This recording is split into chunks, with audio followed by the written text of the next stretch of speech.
Hey guys, thanks for joining us on another episode of the Spartan Spotlight podcast. I'm here with my co-host Corey Robinson. I'm Justin Thind, and today we have a special guest, Cleveland, Ohio safety Michael Gravely Jr. Michael, thanks so much for being with us today.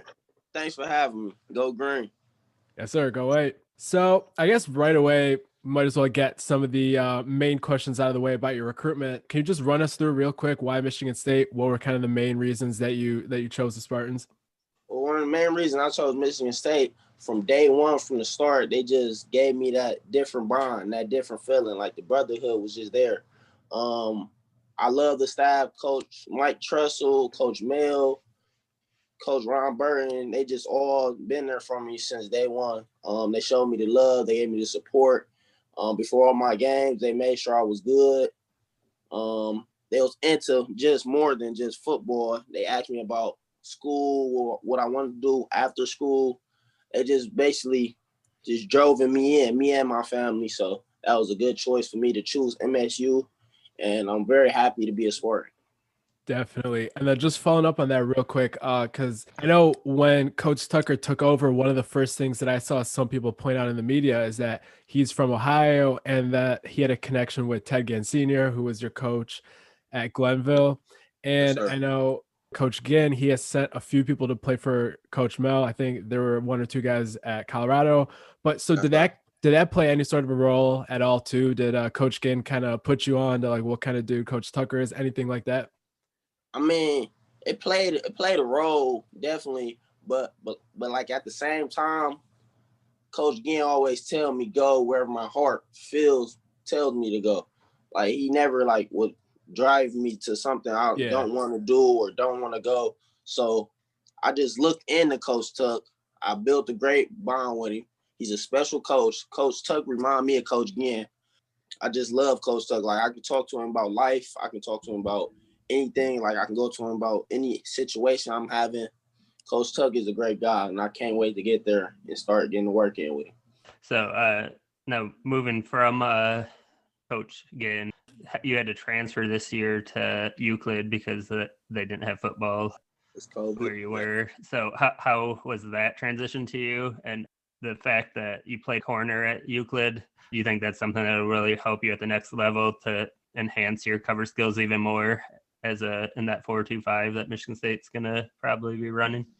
Oh yeah, it was a big difference. Like me going to Euclid playing corner because I play safety. I like to come down and hit. I played the box a lot. But me playing corner, I'm personally very happy I played corner because it helped me a lot. It developed my game, my mindset, the way I look at things differently on the field. I can scan the field differently. Yeah, it definitely helped me with my coverage skills. And I'm definitely blessed for that, for having that to be able to play my last year at corner. So taking that into account, and I guess everywhere you've played in your high school career, all the positions, all the schools, taking that all into account, what would you kind of say your NFL player comparison is in terms of like play style? Like who, if a fan hasn't watched your tape, what kind of comparison would give them a good idea of what you're capable of and how you play? To me, I would either say Sean Taylor or Jamal Adams. Okay. Those guys just caught my eye since I've been watching them since day one. Like Sean Taylor, I will always like my dad. He the one who got me hip to Sean Taylor. Like he will always tell me like he just got a dog mentality. Like it don't matter who it is, who in front of him, he's just gonna go and attack. And like from day one, I just had that mentality. Like I just got to go out there, kill. It don't matter what goes on, just have fun and do my job. Yeah, Yeah, definitely. definitely. And for me, being an older guy, I remember Sean Taylor well. To me, he's the best safety to ever play, Yeah, just with his approach and just everything he brought to the table. So, and then Yeah. for you, being able to come down in the box next year at the safety once you get to state, I imagine you're going to be pretty happy that you can kind of start unloading on guys again and bringing yes, sir. the wood. Yes, sir. Yeah, watching that Michigan game, one of the things that really stood out was how everybody on the defense was hitting. Like sometimes you'll see guys that some guys hit out of the defensive backfield, other guys are mostly just there to cover, but that's not really acceptable under Coach Tucker. So that was really great to Yes, see. sir. So speaking of watching that Michigan game, do you want to kind of run us through like what you were feeling while you were watching that game, the reaction during the game, right when it ended, watching social media stuff? Like, what was that whole day like for you? That whole day, it was like phenomenal. Michigan State, them Spartan dogs came out. They released Coach Mel. I think, I don't know what he said. I don't know what he did, but the physicality was there since the beginning of the game. Honestly, I knew that Michigan State was going to come out there and give them problems, but the win just made it even more better. Whole Michigan State, Spartan dogs, everyone just went crazy. Twitter was going crazy during the game. They was asking about Elijah Collins. That was the backup running back, I believe. Yeah. Yeah, Elijah Collins. They were saying like why he's not in the game. Yeah. What's going on? I was just telling everyone just stay patient. The freshman running back doing good. Yeah. And it trickled down. We got the dub, so that's pretty good. Following up on that point about how the freshman running back was the one playing instead of the dude that actually almost had 1,000 yards last year, what is that whole kind of element of Coach Tucker willing to play true freshmen if they deserve it, if they earn it in practice? What does that mean to a recruit, seeing a coach that might have promised you the chance to play early if you earn it? What does it mean to see that actually happen on the field, knowing it's not just false promises? That just shows Coach Chuck is a man of his word, because it's not a lot of coaches like Coach Mel Tucker that's willing to play a true freshman on the field and give him that opportunity that anything can happen at any point in time during the game. So I personally feel like Coach Tuck is a very bold and strong genetic guy. Like how he run things in Michigan State is going to be great for many years to come, because there's not a lot of coaches that's willing to play true freshmen like that and get them opportunities to go in the game and do what they need to do. So as far as what's your plan for this year? Are you a guy that's going to try and come in January early, or are you a normal enrollee in the summertime? No, I'm definitely a guy that's trying to come in and roll in January early, because I feel like I can come in and make a big impact on the defensive side so we can get the culture back how it's supposed to be. Yeah, definitely. Yeah. And then is there any guys that you're personally kind of recruiting right now to try to get them to join you at Michigan State, even if it's in another class, or do you got you're kind of just lay back and let them do their thing? Yeah, I'm right now I'm laid back. I'm just I really can't say too much, but I know this recruiting class probably gonna be the best. 2021 is gonna be the best recruiting class. I know you have a really good football IQ. You understand it. You're like a student of the game, and you watch a lot of other top players in Ohio area. So there's a AJ Kirk who committed to Michigan State. He kind of went under the radar just because he disappeared off of all social media and moved schools and everything. So can you kind of let Michigan State fans know what they're getting in AJ Kirk and the amount of hitting that the two of you are going to put on some guys in East Lansing? Well, about AJ Kirk, that guy, AJ Kirk is a straight dog. From day one when I met him, he was just always triggered on football. Like his mom says, like my last year I just got a kill, because he was very underrated. Like what happened to AJ shouldn't happen to no recruit. And it's very crazy how like AJ, the ability he got and the physicality he got, it's just crazy to go out there and watch AJ, because he's a very smart player. He moves fast on the field. He comes down and hit anybody. It don't matter if it's a tight end, a 240 running back. It doesn't matter. AJ will come up and hit you. And that guy, I just love AJ. He's a good guy off the field. You can talk to him. He'll help you with anything, your work. AJ just a great guy to be around. Yeah. So moving further away from recruiting and I guess even football, the fans probably kind of want to get to know you off the field. So what's something you do for fun when you're not playing football, if you're not doing homework and stuff like that? Something I like to do for fun, I would either play I would play Madden. I would start up a Madden league and like make up like a made up, like it's a group of us, like a group of MSU commits. We make like a Madden league, and we act like one team is MSU, and we just do like fun, creative stuff. I like track. I do the 4x1 and I do long jump. I'm a very creative drawer. I like to draw. That might not look like my style, but I like to draw, and that's pretty much it. And music, yeah, I love music. Speaking of the music, who's your top 5 artists? My top 5 artists right now, I would have to say Sterl Gotti, Meek Mill, Future, Drake, and Rallo Rodriguez. All right. Okay. I've yet to hear anyone give Rilo Rodriguez a spot, so that's an interesting inclusion for sure. Yeah, he killed his verse on that Baby song on my definitely. But I gotta single out and give you praise for that Meek and Drake inclusion. Yeah. Since 6th grade, both of those dudes have been in my top 5. And yeah, they just phenomenal. They just unbelievable what they say, and they changed the game of rap. For sure. Meek's been going hard since the Cornrows days with the Flamers tapes, and people don't know about that. Yeah. A lot of people better know about that. Yeah. Or they missing out. Yeah. And then Drake's just the GOAT. There's no other way to put it. Yeah. Yeah, definitely a good top 5 list right there. So I guess what are you looking for from Michigan State for the rest of the year? What are you going to be looking for this season until you get on campus? What are you watching for? Right now, what I'm watching for, I'm thinking Michigan State is going to just kill the Big Ten, because that win on Michigan, that was a big win. That was a lot of people say that was a big time upset, but I don't think it was an upset, because I knew what Michigan State have. They have a lot of great players. So from me, what I'm looking for from Michigan State, I think they're gonna. Well, this is what I'm really looking for. I'm thinking they're gonna beat O State this year.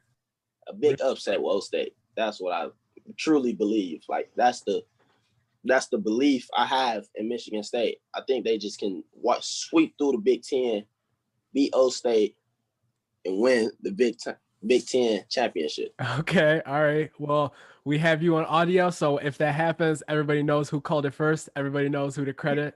Yeah. That's what I truly believe. When I saw the schedule too, I'm like, all right, you got Penn State and Ohio State real late in the season, and the weather there could be less than ideal. And I think that actually does play a factor into Michigan State, even though they're in the first year and kind of getting stuff right.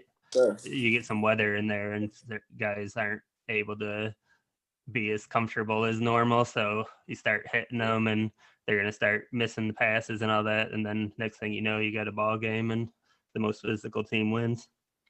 Definitely. Because you hear Coach Tucker talking about we got to be the best conditioned team. We got to be the team that's most fundamentally sound. And that's kind of why they beat Michigan, because all those things came together. They were more physical than them.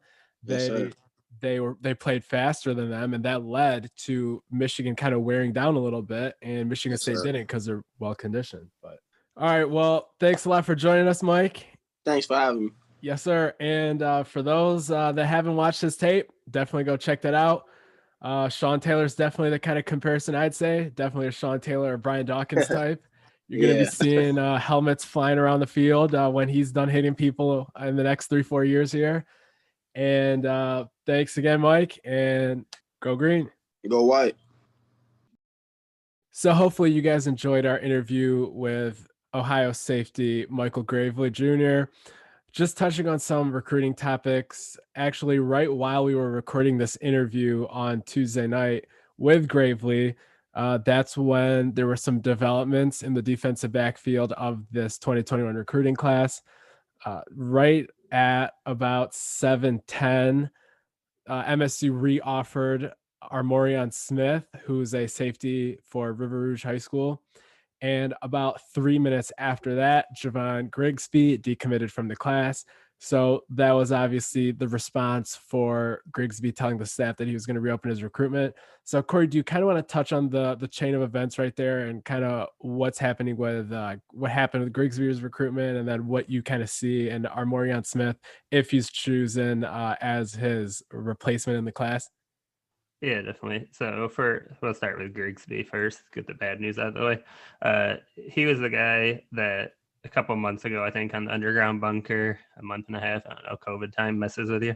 Someone asked about decommits, and I said, well, if anybody is the most likely, not saying that I know anything about it, but I chose Grigsby as the guy just because I thought the whole experience with him, he showed a little bit of immaturity, I guess. He was originally gonna commit June 24th, and then right before then he pushed it back, which is fine, if you're not ready. And then he's leaning to Vanderbilt right before his announcement that he had already announced, and then Michigan State came after him hard and got him to swing and flip to them a few days before his announcement. So, like, to me, that's like, oh, it showed the power that the recruiting staff had to close on someone if they had to, but it also showed that he was a little bit vulnerable to being swayed. So I guess you lose him, which anybody that knows me knows that I liked him a lot, but recruiting, it happens, you move on. So if they are to get Aromorion Smith out of River Rouge, that's a long safety that has ability to cover well, and he comes up and supports the run really well. He's a kid that I thought would have gotten an offer from Michigan State earlier in the process, but now they may still end up with him. Currently, he's committed to Cincinnati, so we'll have to get some information as it just happened. So, but he would be a good replacement, and I'd agree that he could fill a similar role just as well or better than Grigsby potentially. Yeah, I think every DB is kind of seeing how there's lots of playing opportunities for them since it's a 4-2-5, and the fact that Mel requires the DBs to be able to hit and cover. So a lot of these kind of hybrid types can succeed in a defense like this because that toughness and physicality that they bring allows them to get a spot on the field. And if Aromorion Smith also possesses those traits, like pretty much everybody that Mel has gone for at the safety position, then I'm sure he's been impressed by what he saw in the last game against Michigan, where everybody was tackling all 11 guys. There was no such thing as a DB just there to cover. And that I'm sure would appeal to any physical safety like Gravely, who we just talked to. Yeah, definitely. So, I mean, it's with the Mel Tucker thing, you're gonna have lots of good talent coming in. There's gonna be some guys that leave or decommit, which that's just part of big time recruiting. It happens everywhere. Ohio State, Alabama, Clemson, nobody's exempt for it if you're recruiting guys that other people want. So, I mean, it's unfortunate when you put some time and effort into a guy, but the staff clearly moved on instantly as the Smith offer came out almost the exact same time as the Grigsby decommitment. So, they're not going to cry about Grigsby. They move on and go get another guy and that guy becomes the guy that's lucky enough to play for them. So that's what you'll see with whoever they replace him, whether it's Smith or somebody else. Yeah. So I guess moving into some of the more positive news here in the last few weeks. So we at the Underground Bunker, Corey and I, have been saying for a few weeks how Michigan State is coming back in the recruitment for Rayshaun Benny. And it's safe to say that Michigan State is certainly a threat on the recruiting trail. And what we've kind of seen here after that Michigan win is some of that materialize when it comes to actual, I guess, predictions and crystal balls and future cast. And speaking of that, we have both put in future cast predictions for Rayshaun Benny to end up at Michigan State. Corey, you want to talk about that recruitment a little bit and how it was always something that looked like Michigan State had a shot at because of the way Mel and the staff were fighting, and kind of how it finally came together as we've been kind of anticipating the entire time? Yeah, so I was probably one of the early guys where I'm like just hanging on with Rayshaun Benny. I'm like, yeah, they don't lead now, but give the staff time. He's a kid that's going to be open to what the staff or any staff for that matter has to say. And he's a very good, intelligent kid who understands the recruiting. He's got a lot of help with the coaches at Oak Park who are through it. So he's not going to just fall for the lines that some of the kids do. He really understands how this works. So I knew he was going to take the time to make an informed decision, and that he was open to the idea of what Michigan State, Mel Tucker, and all them were selling. So I just said, just hang with it. They're not leading now, but they're in the fight. And that's what the staff also did. They knew that they had a lot of ground to make up, not being in his original top 12 had he dropped one, had there not been a staff change, to the point where now he's projected to commit to Michigan State on November 9th and be kind of a big, huge building block, as he called it, to the class. And then as far as a player for him, I mean, you look at Oak Park, their first win was last weekend in the first round of the playoffs, kind of an upset victory, I guess. But even the first game he was back against Clarkston, that was even a close game. So you just kind of see the impact of and type of player he was, because, well, when he was out for the first 5 games or whatever it was, 4 games, they were getting beat badly. Michigan State's running back commit Davion Prim had no time to run the ball because he was getting no blocking. And now you see where they almost pulled off the upset against Clarkston in his first game back. And then he paved the way for Davion Prim to have, I believe, 3 touchdowns or something and get a huge win in the first round of the playoffs. So he's just a huge impact player and a really good player that should have an opportunity to make a big impact for Michigan State as a true freshman.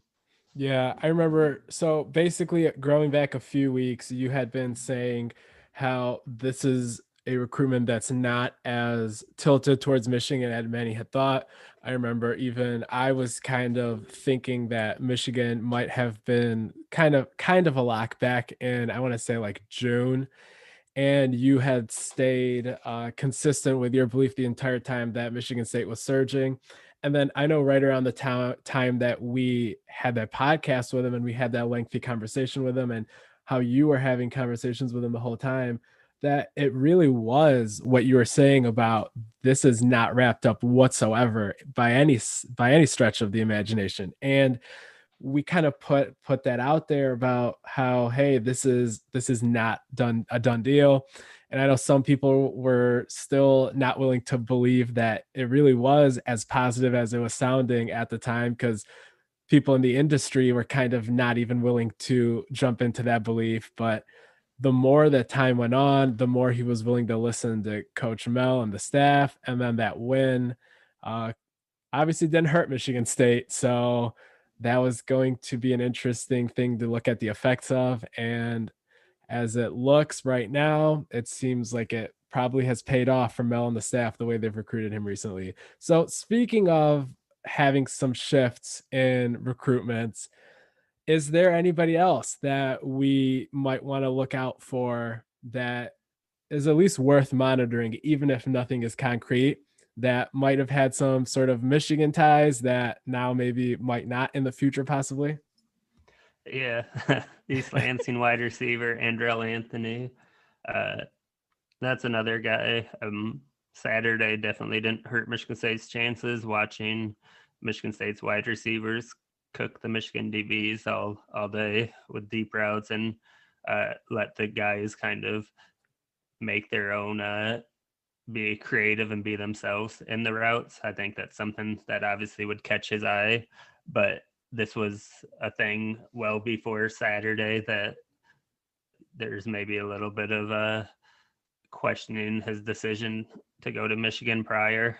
So I don't know. We'll see. He put out a cryptic tweet that got everyone excited. A lot of the Michigan State commits kind of jumped in, and then some of the current players also did, because he's always been a guy that gets along with a lot of the guys on the team already. So, I don't know.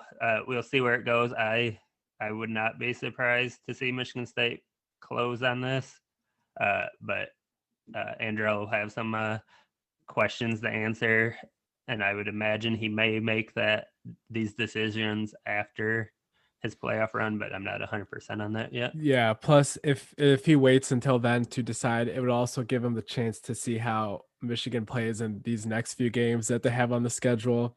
That Indiana game is no joke. If Wisconsin is cleared to play in a couple weeks, that game is no joke, especially since I believe Graham Mertz might be eligible to play in that game, depending on when his test was administered on that Saturday when he took it.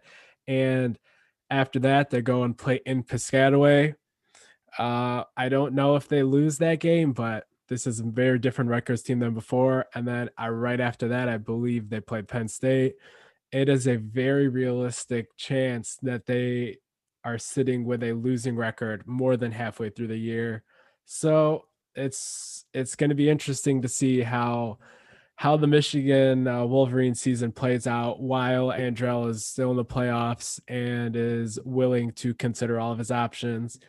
And I guess we'll see what happens there. But I think we're both of the opinion that it's, I guess, more than a 50% chance that he probably joins the MSU class. Is that fair to say? Yeah, that's what I'd say. Did the recruiting podcast with Jim Comparoni last night too, and that's what I said. I would put it over 50-50 that he ends up becoming a Spartan, and I think overall Michigan State was always the better fit for him. He was a kid that grew up a Michigan fan. His dad was a huge Michigan fan, so I understand that tie to it, but I think he also understands that he's got to make the best business decision for him, and there's not a lot that you can like at Michigan right now. I mean, if you're a skill position player, they just don't do a good job getting you ready for the NFL. Yeah, I think the proof is in the pudding there. And well, it seems like lots of stuff has changed on the recruiting trail here. Michigan State is more than relevant, and they're more than a threat to Michigan here these days. And if the next few games don't go ideally for Jim Harbaugh and those guys in Ann Arbor, then that contract situation is only going to get louder and louder in the public eye. So that's all we have for you guys here today. I'm Justin Thind. This was Corey Robinson joining me. And if you're not subscribed to SpartanMag.com, go ahead and check it out. That's where we post most of our developments. And thanks for listening.